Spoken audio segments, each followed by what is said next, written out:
Son Excellence, Monsieur Bassirou Diomaye Faye, président du Sénégal, dont je suis incroyablement fier de dire qu'il effectue aujourd'hui sa première visite à l'étranger depuis son investiture en avril dernier. La parole est à vous.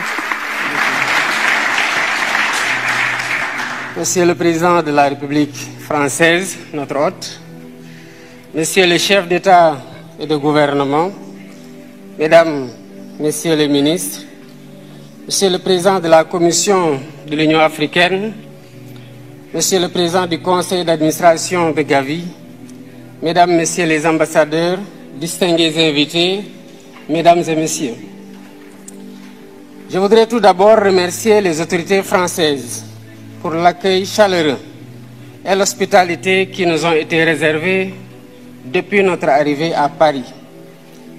Je suis heureux de me joindre à vous aujourd'hui pour participer à cette campagne de mobilisation pour la souveraineté dénommée lancement de l'accélérateur africain de fabrication de vaccins. Je félicite vivement les organisateurs de cette rencontre, Gavi, l'Alliance mondiale pour le vaccin, l'Union africaine à travers le Centre de contrôle des vaccins CDC Africa et notre hôte, la France, pour leurs efforts au service de la santé publique. Par ma présence à ce forum, j'ai voulu exprimer mon attachement personnel à la santé et la place qu'elle occupe dans l'action de mon gouvernement. L'histoire récente de la pandémie Covid-19 nous a montré combien nous étions vulnérables, mal préparés face aux pandémies et que par conséquent, la santé doit être une priorité permanente. Il y a un peu plus de 4 ans, la Covid avait fortement bouleversé nos systèmes de santé et mis en danger les programmes de vaccination qui étaient alors relégués au second plan, devant l'urgence, évidemment, de lutter contre la pandémie. Ainsi, selon le rapport de l'UNICEF de 2021, 23 millions d'enfants n'avaient pas reçu les vaccins de base nécessaires à leur croissance normale au plus fort de cette crise sanitaire.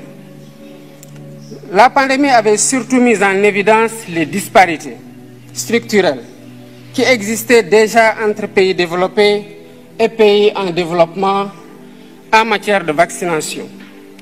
Bien que l'Afrique représente environ 20% de la population mondiale, son industrie de vaccins fournit à peine 0,25% de l'offre mondiale.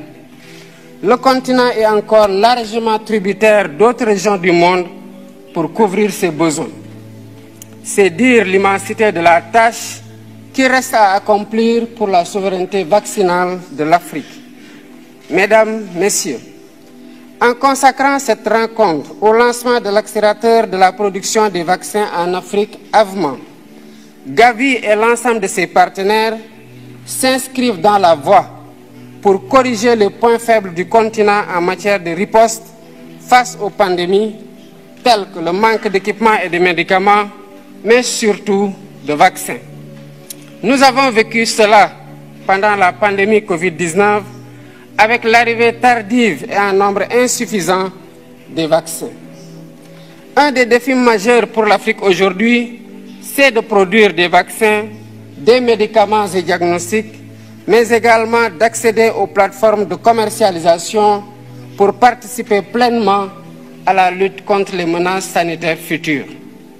C'est une volonté politique de l'Afrique et nous invitons tous les partenaires à soutenir cet agenda qui constitue une priorité au même titre que les autres priorités liées notamment aux situations de guerre ou de changement climatique. L'Afrique a les capacités de production locale de vaccins. Des pays pionniers s'y sont engagés, dont le Sénégal avec l'Institut Pasteur de Dakar. Je rappelle que cet institut existe au Sénégal depuis un siècle et qu'il a une expérience quasi centenaire dans la fabrication de vaccins. L'Institut Pasteur de Dakar a fabriqué son premier vaccin contre la fièvre jaune en 1937. Ce même vaccin a reçu la préqualification de l'OMS en 1966, donc depuis plus de 50 ans. Dans la perspective de la consolidation de ces acquis et de la réalisation de l'objectif de l'Union africaine de produire sur le continent 60% des vaccins utilisés sur place d'ici 2040, l'Institut Pasteur de Dakar a initié, avec le soutien du gouvernement sénégalais, un ambitieux programme de développement industriel estimé à 252 millions de dollars. Ce programme vise à maîtriser toute la chaîne de valeur en matière de production pharmaceutique, depuis l'identification des besoins jusqu'à l'utilisation des produits par les bénéficiaires. La réalisation de ces infrastructures et l'acquisition des équipements sont en cours de finalisation. Le site du vaccinopole de Diamniadio, qui constitue une des entités de ce programme, aura une capacité de production annuelle de 3 millions de doses de vaccins de routine, épidémiques ou pandémiques, et utilisera les 3 plateformes technologiques dont l'ARN messager. Pour encadrer toutes ces initiatives, le Sénégal a déjà mis en place l'Agence nationale de réglementation pharmaceutique, qui s'est beaucoup employée pour atteindre les phases de maturation et d'homologation requises. Tout ceci n'aurait pas été possible sans un surcroît d'efforts dans la mobilisation des ressources pour le financement de la recherche, de l'innovation et des infrastructures de santé. Je remercie à ce sujet les pays, institutions et organismes partenaires, au premier rang desquels figure Gavi, pour le soutien qu'ils apportent au Sénégal, en particulier dans les efforts de promotion du vaccin et de la vaccination. Notre partenariat avec Gavi, il faut le souligner, nous a valu beaucoup de résultats positifs. Merci, M. Barroso, pour ce soutien constant. Il a beaucoup contribué à l'efficience de notre programme national de vaccination et à la lutte contre la mortalité infantile. Contre la mortalité infantile et précoce.